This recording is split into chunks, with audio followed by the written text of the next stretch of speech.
Hello, I'm Kurt Liedtke with the Herald and News. It's Friday, October 26th, 2018. Here's a rundown of some of the top stories affecting the Klamath Basin. It's the Klamath Countdown.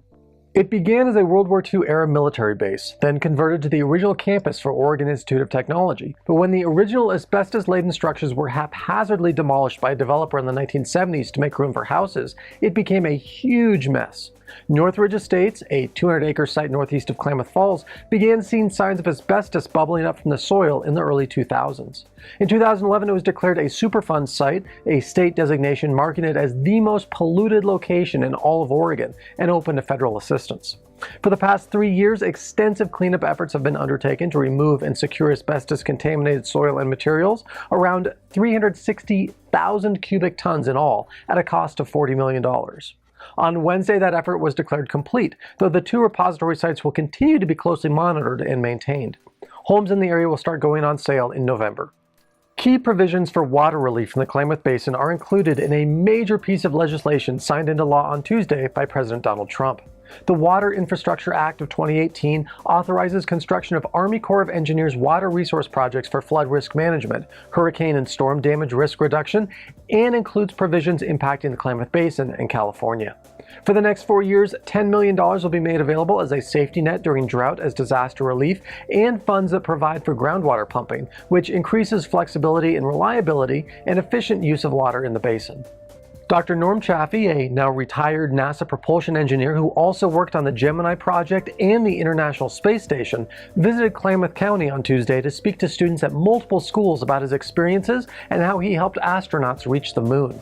Chaffee's career with NASA launched in 1962, but his fascination with science and space began as a child watching old films about Flash Gordon and other science fiction. Through his work, he saw science fiction turn into science fact.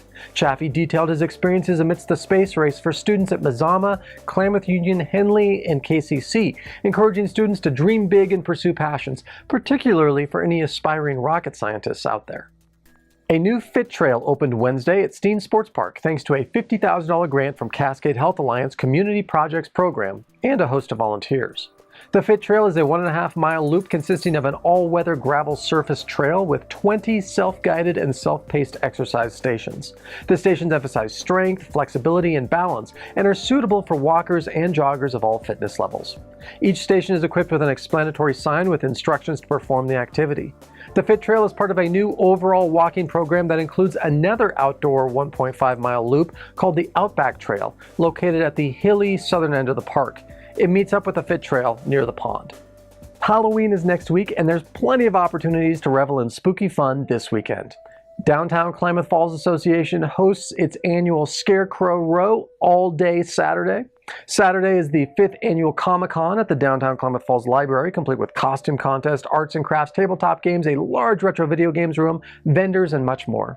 I'll be there in the retro games area, so stop on by if you get a chance. Monster Max Murder Manor continues its haunted house through November 3rd, and Oregon Tech will also host a free haunted house and trick-or-treat event on Saturday from 6:30 to 9. Friday evening, the Ross Raglan Theater is screening the film El Inca at 7, and on Saturday they'll show the classic film Rocky Horror Picture Show. Tickets include all the classic callback items for those who want to throw rice at the wedding scene. Saturday and Sunday, the Linkville Playhouse will have Galactic Night School. It's a fun play intended for kids.